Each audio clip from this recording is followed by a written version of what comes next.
میں آپ کو چند ایک مثالیں دے دوں. آج آپ پڑھے لکھے لوگ ہیں, جانتے ہوں گے سرونٹ لیڈرشپ کے بارے میں. سرونٹ لیڈرشپ جن لوگوں نے تلاشا ہے وہ کہتے ہیں کہ ہم نے نبی کی سیرت سے ہی سیکھا ہے. اور یہ نیا جملہ ہے, پرانے لوگوں نے سنا نہیں ہوگا, میرے خیال سے نئے لوگوں میں بھی بہت کم ہوں گے جنہوں نے یہ جملہ سنا.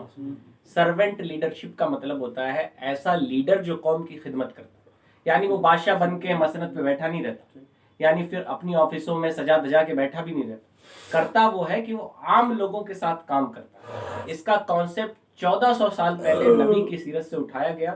جنگ خندق کا موقع ہے, مدینے کی طرف جو مکہ کے کفار تھے وہ مدینے پہ حملہ آور ہونے والے تھے, تو نبی علیہ السلام نے صحابہ سے مشورہ کیا کہ کیا کیا جائے, کیونکہ اتنی بڑی طاقت میں مسلمان موجود نہیں تھے جتنی عسکری طاقتیں ان کے پاس تھی. تو صحابہ نے مشورہ دیا کہ مدینے کے آس پاس بڑے بڑے گڈھے کھود دیے جائیں. اسی لیے اس جنگ کو جنگ خندق کہتے ہیں, اور اتنے چوڑے گڈھے کھودے جائیں کہ ان کے گھوڑے فلانگ مار کے ادھر نہ. ایسے موقع پہ جب گڈھا کھودا جا رہا تھا تو خود نبی علیہ السلام بھی اس میں شامل تھے.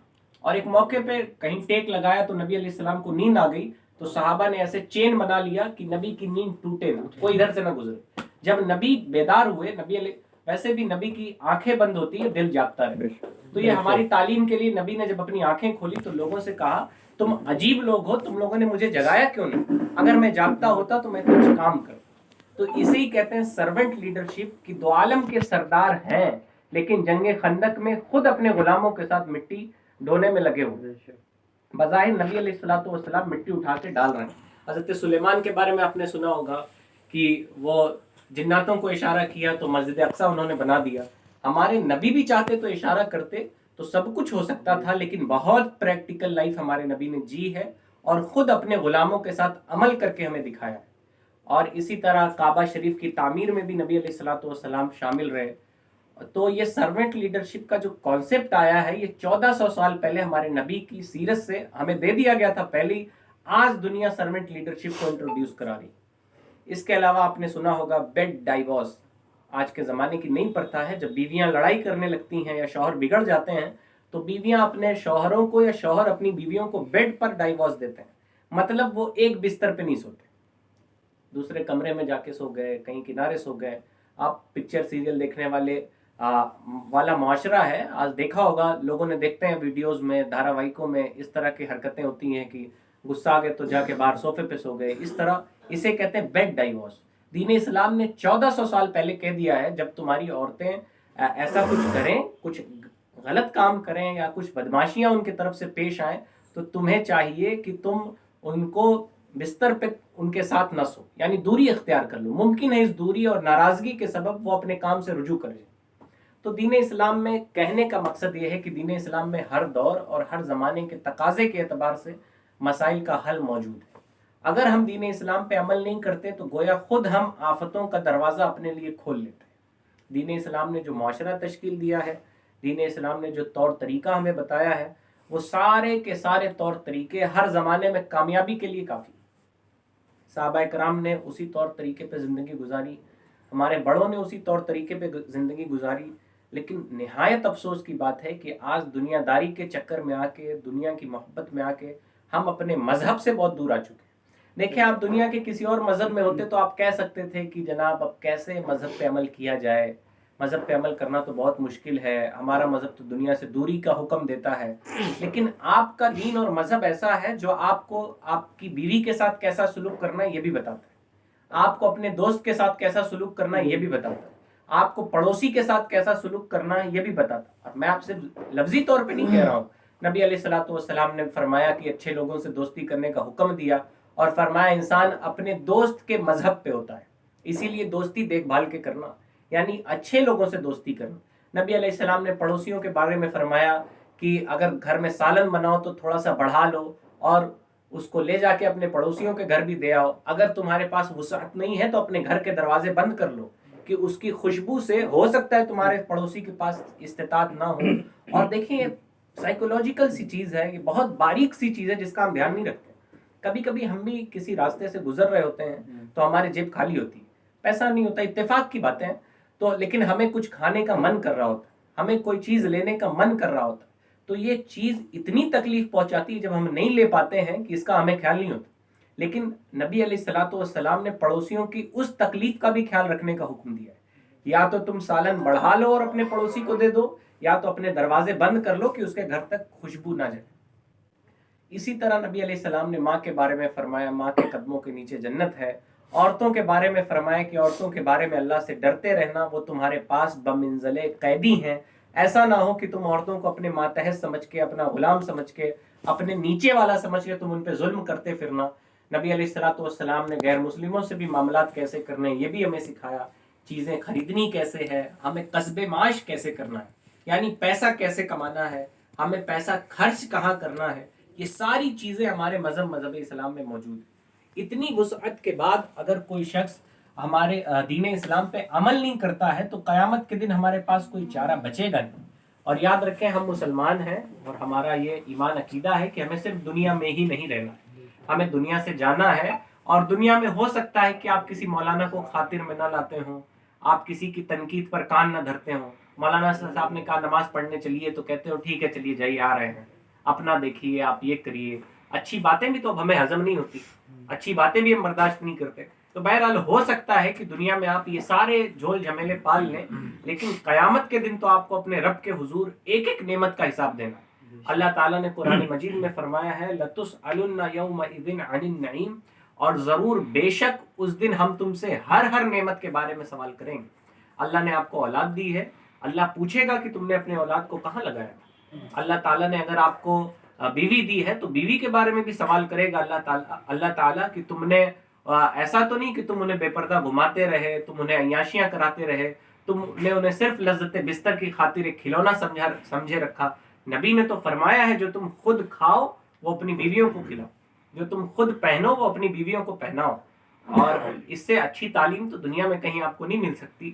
قرآن مجید نے تو یہاں تک کہہ دیا کہ تم ان کے لباس ہو اور وہ تمہارے لباس ہیں، یعنی بیویاں یہ تمہاری لباس ہے. لباس سے کیوں تعبیر دیا دین اسلام نے؟ لباس ہمارے عیب چھپاتا ہے. ہو سکتا میرے یہاں کوئی بہت بڑا داغ ہو، ہم کپڑا پہن لیتے چھپ جاتا ہے. تو بیوی کا کام بھی یہ ہے کہ اپنے شوہر کے عیب کو چھپائے، اور شوہر کا کام بھی یہ ہے کہ وہ اپنے بیوی کے عیب کو چھپائے. ایسا نہ ہو چار دوست اکٹھا ہوئے تو اپنی بیوی کی برائیاں کرنے لگا، عورتیں چار جگہ اکٹھا ہوئی رشتے داروں کے بیچ تو کہنے لگی میرا شوہر تو یہ نہیں دلاتا، میرا شوہر تو یہ نہیں دلاتا. ہمیں تو حضرت فاطمہ کی سیرت اپنے سامنے ہمارے گھر کی ماؤں بہنوں کو رکھنی چاہیے کہ ایک بار 3 دن سے گھر میں چولہا نہیں جلا تھا اور حضرت فاطمہ مسکراتے ہوئے چہرے کے ساتھ دروازہ کھولتی ہیں. اور حضرت علی نے کہا کچھ لے آؤ کھانے کا، تو حضرت فاطمہ نے کہا اے میرے تاجدار 3 دن سے گھر میں چولہا نہیں جلا ہے، جو کا ایک دانہ بھی گھر میں موجود نہیں. اور پھر کہا حضرت علی نے تم نے مجھے کیوں نہیں بتایا؟ تو حضرت فاطمہ نے کہا میرے شوہر نے مجھے ودا کرتے وقت میرے والد نے یعنی نبی علیہ السلام نے مجھے ودا کرتے وقت کہا تھا کہ کبھی اپنے شوہر سے کچھ مانگ کے اسے شرمندہ نہ کرنا. تو یہ حضرت فاطمہ کی سیرت ہے. حضرت فاطمہ کا نعرہ لگانا، ان کا نام لینا اور ہے، اور ان کے نقش قدم پہ عمل کرنا یہ اور. اسی طرح حضرت علی کا نام لینا یہ اور چیز ہے، حضرت امام حسین کا ذکر کرنا یہ اور چیز ہے، اور ان کے طریقہ کار پہ عمل کرنا یہ اور چیز ہے. وہ بھوکے رہتے تھے لیکن حرام کی طرف نگاہ بھی نہیں کرتے تھے، ہے نا. لیکن آج ہمارے مسلم معاشرے میں آپ سب تو سیدھے سادے لوگ ہیں، لیکن جانتے ہیں کہ دنیا داری ہے. لوگ پیسہ آتے وقت یہ نہیں دیکھتے کہ کہاں سے آ رہا ہے. لیکن یاد رکھیں اللہ تعالیٰ قیامت کے دن آپ سے 5 اہم ترین سوال کرے گا، اور اپنی بارگاہ سے اللہ تعالیٰ آپ کو ہلنے نہیں دے گا جب تک آپ ان کا جواب نہیں دیں گے. پہلا سوال یہ کہ میں نے تمہیں عمر دی تھی، تم نے اسے کہاں گزارا. عمر مطلب زندگی، یہ انسان کا سب سے قیمتی سرمایہ ہے. اگر آپ کو سمجھ نہیں آتا ہے تو ہاسپٹل میں جائیں، جو بہت امیر کبیر لوگ بھی ہاسپٹل میں بھرتی ہوتے ہیں، اور ساری کی ساری دولتیں ایک طرف، ان کی ایک سانس بھی نہیں بڑھ سکتی. تو جو یہ سانسیں اوپر نیچے ہو رہی ہیں، جو آپ زندہ ہیں، چل پھر رہے ہیں، یہ سب سے بڑی نعمت اللہ تعالیٰ کی ہے، یوں کہہ لیا جائے ظاہری طور پہ. تو پھر اللہ تعالیٰ قیامت کے دن سب سے پہلے پوچھے گا کہ ہم نے تمہیں عمر دی تھی، تم نے اسے کہاں گزارا. عمر کسی کی 60 سال عمر ہے، 40 سال ہے، 50 سال ہے، تو ہم نے اسے کہاں صرف کیا، یہ ہمیں جواب دینا پڑے گا. آپ تنہائی میں رہیے، کوئی مسئلہ نہیں ہے، آپ اکیلے رہیے، لیکن بری جگہوں پہ نہ رہیے. ہمارے نبی علیہ السلام نے کتنی پیاری بات فرمائی ہے، تم بولو. فرمایا نبی علیہ السلام نے اچھی بات بولنا یہ خاموش رہنے سے بہتر ہے، اور خاموش رہنا یہ بری بات بولنے سے اچھا ہے. یعنی آپ کو منہ کھولنے سے پہلے سوچ لینا چاہیے کہ آپ اچھی بات بولنے والے ہیں یا بری بات بولنے والے ہیں. اگر آپ کی زبان بری بات بولنے کا ارادہ رکھتی ہے تو اپنی زبان کو بند کر لیجیے, اور اچھی بات بولنے کا ارادہ رکھتی ہے تو بولیے. تو دین اسلام نے یہ سارے موقعوں پر ہماری رہنمائی کی ہے کہ ہمیں کیا بولنا ہے, کیا نہیں بولنا ہے, کیا کھانا ہے, کیا نہیں کھانا ہے. تو اللہ تعالیٰ ہم سے پوچھے گا کہ تم نے اپنی زندگی کہاں گزاری, اپنی عمر کہاں گزاری, تم نے جوانی کہاں گزاری, بڑھاپا کہاں گزارا, بچپنا کہاں گزارا. یہ سارے سوال اللہ تعالیٰ قیامت کے دن ہم سے کرنے والا ہے. دنیا میں تو ہم بڑے آزاد مزاج ہیں, اور دنیا میں ہم کچھ سوچتے نہیں ہیں, اور کہتے ہیں یہ سب مولانا لوگوں کی باتیں ہیں, مولوی صاحب جانے ہم سے کیا مطلب ہے, ہم تو دنیا دار ٹائپ کے لوگ, ہمیں دین سے کیا مطلب. لیکن یاد رکھیں ایک ایسی حقیقت ہے کہ مرنا مولانا کو بھی ہے اور مرنا آپ کو بھی. جو اس بات پہ عقیدہ نہیں رکھتا ہے کہ حساب حق ہے, اس کا بھی حساب لیا جائے. یعنی بہت سے کافر ہیں, منافق ہیں, جو دوسرے مذہب کے ماننے والے ہیں, ان کا عقیدہ نہیں ہے کہ حساب لیا جائے, لیکن پھر بھی ان سے حساب لیا جائے. آنکھیں بند کر لینے سے دن میں رات تو نہیں ہو جاتی. کوئی آنکھ بند کر لے اور کہے سورج نکلے ہی نہیں, تو غلط عقیدہ رکھ لینے سے یا ہماری غفلت کی وجہ سے ایسا تو نہیں کہ ہمارے حساب میں کوئی کمی آ جائے گی. حساب تو ہم سے اسی شدت کا لیا جانا ہے. اللہ تعالیٰ نے قرآن مجید میں فرمایا بھی ہے کہ بے شک تمہارے رب کی پکڑ بہت سخت ہے. اگر وہ پکڑ کرنے پہ آ جائے تو پھر آپ کو دنیا کی ساری طاقتیں مل کے بھی نہیں چھڑا سکتی. بڑے بڑے عاملین کی تعویذیں بھی اثر نہیں کرتی ہیں, اور بڑے بڑے بزرگوں کی دعاؤں کو بھی دعاؤں سے پھیر دیا جاتا ہے. آپ کو معلوم, بہت سارے بزرگان دین نے کسی کے بارے میں دعا کرنا چاہا تو اللہ تعالیٰ نے ان کو ان کے اس ارادے سے پھیر دیا اور فرمایا کہ میری تقدیر میں اس کے لیے عذاب لکھا ہوا ہے, آپ ان کے لیے دعائیں نہ کریں. تو اگر رب ناراض ہو گیا تو کسی بزرگ کی دعائیں بھی کام نہیں آتی. تو رب کی ناراضگی کبھی ہمارے زندگی میں شامل نہیں ہونی چاہیے. دوسری بات اللہ تعالیٰ جو پوچھے گا وہ یہ کہ تم نے اپنی جوانی کہاں گزاری. آپ بیٹھیں. نوجوان جو ہوتا ہے وہ قوم کا بہت عزیز سرمایہ ہوتا ہے, اور جوانی میں بہت سارے جذبات انسان کے اندر ہوتے ہیں جن کی زد میں آ کے انسان بہت سی برائیاں کر جاتا ہے. آئیے بیٹھیے. بہت سے ایسے جذبات ہیں جو جوانی کے اندر انسان کو گناہ کی طرف لے جاتے ہیں. لیکن ہمارا مذہب اسلام الحمدللہ نوجوانوں کی بھی رہنمائی فرماتا ہے. آپ سوچیں اس نوجوان کے بارے میں جو 18 سال کا جوان ہے اور مسجد نبوی میں بیٹھا ہے, اور اس کے ارد گرد 4000 کی بھیڑ ہے, اور وہ انہیں حدیثیں پڑھاتا ہے, اور لوگ اس سے حدیثیں سنتے ہیں اور لکھتے ہیں اور اس پہ عمل کرتے ہیں. اسلام آپ کو ایسا جوان دیکھنا چاہتا ہے. اسلام آپ کو مسجد کا غازی بنتا ہوا دیکھنا چاہتا ہے. اسلام چاہتا ہے کہ آپ کے ڈولے شولے بن جائیں اور آپ دکھاتے پھرے نہ. آپ اتنے کمزور ہیں کہ فجر کی نماز میں آپ اپنے اوپر سے بستر بھی نہیں ہٹا پاتے. اتنے, یہ آپ کی حقیقت ہے. اور بزرگان دین کی نفل نمازیں چھوٹ جاتی تھی تو اللہ سے رو رو کے دعا کرتے تھے کہ مولا آج ہمارے جسم میں طاقت بھی ہے اور ہمارے لوٹوں میں پانی بھی موجود ہے, پھر بھی تیری توفیق نہیں ہے تو ہم نماز نہیں پڑھ پاتے. تو یہ توفیق کی بات ہے. اگر ہم سے نمازیں چھوٹ جاتی ہیں, آج تو لوگوں کے پاس گیزر بھی موجود ہے, جاڑے کا موسم ہے تو گیزر ہے, گرمی کا موسم ہے لوگ موٹر چلا کے پانی بھر لیتے ہیں, پھر کون سی چیز ہے جو ہمیں نماز نہیں پڑھنے دیتی. جوانی میں طاقت بھی بھرپور ہے, اور حضور مفتی اعظم ہند نے فرمایا ریاضت کے یہی دن ہے, بڑھاپے میں کہاں ہمت, جو کچھ کرنا ہو ابھی کر لو, ابھی نوری جمع تم ہو. وہ بوڑھے لوگوں سے پوچھئے جو مسجدوں میں کرسیوں پہ جا کے نمازیں پڑھتے ہیں, وہ رکوع سے اٹھنے میں انہیں اتنی تکلیف ہوتی ہے جتنی آپ کو پورے نماز میں بھی نہیں ہوتی. آپ پوری نماز پڑھ لیں آپ کو تکلیف نہیں ہوتی, آسانی سے ہم اٹھ بیٹھ جاتے ہیں, رکوع کر لیتے ہیں, سجدہ کر لیتے ہیں. ان کے لیے رکوع سے اٹھنا کتنا مشکل ہوتا ہے یہ ان بوڑھوں سے پوچھئے, ہے نا. اگر انہوں نے اپنی جوانی مسجدوں میں گزاری ہے تو اللہ کا شکر ہے, لیکن بڑھاپے میں پہنچے ہیں تو جوانی میں جو عبادت کی لذت ہے وہ کہیں نہیں ہے. جب شیطان آپ کو شدید طور پہ بہکا رہا ہو. ایک بزرگ تھے, رات میں بارش ہو رہی تھی. بزرگ بامانا بوڑھے نہیں, بزرگ بامانا نوجوان, لیکن بزرگی کا مطلب یہ کہ وہ نیک تھے. تو اپنے گھر میں موجود تھے, ایک تیز بارش ہو رہی تھی, ایک خاتون آئی اور مدد مانگی, انہوں نے بٹھا دیا دوسرے کمرے میں, اور پھر ہوا یوں کہ شیطان انہیں بہکانے لگا. اکیلی عورت ہے, کوئی اس کا پرسان حال بھی نہیں ہے, اگر ان کے ساتھ گناہ کر بھی لیا تو کون پوچھنے والا ہے. تو ایسا نہیں کہ اپنے گناہوں کی, اپنے خیالات کی اتباع کر لیں.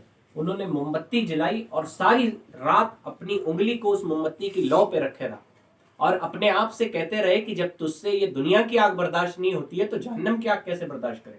جب بھی یہ خیال آتا موم بتی کے اوپر اپنی انگلی رکھتے اور جب وہ تھوڑی سی جلن محسوس ہوتی تو کہتے تجھ سے تو دنیا کی آگ برداشت نہیں ہوتی ہے، تو جہنم کی آگ کو دعوت دینے چلا ہے، تو کیا کرے گا؟ ساری رات میں ان کی انگلیاں مبارک جل کے کالی ہو گئی، یعنی اس پہ داغ پڑ گیا لو کا. لو کے سامنے کوئی چیز رکھیں گے تو وہ کالی ہو جاتی ہے، عام سی چیزیں. تو یہ ہمارے بزرگوں کا جذبہ تھا. اس طرح وہ گناہوں سے کون کہہ سکتا ہے کہ غوث اعظم تھے تو ظاہر سی بات ہے ان کے پیچھے بھی شیطان لگا ہوا تھا، نیک لوگوں کے پیچھے تو اور شیطان لگا ہوتا ہے. لوگ کہتے ہیں مولانا ہو کے گناہ کر رہے ہیں. جناب مولانا کے پیچھے زیادہ شیطان ہوتے ہیں. آپ کے پیچھے ایک ہیں، ایک طالب علم کے پیچھے 10 شیطان ہوتے ہیں. یعنی جو دین کی پڑھائی پڑھنے والے بچے ہیں ان کے پیچھے 10 شیطان ہوتے ہیں جو انہیں بہکا رہے ہوتے ہیں. بہرحال ہمارے بڑوں نے جوانی عبادتوں میں، ریاضتوں میں یہ گزار کے دکھائی ہے.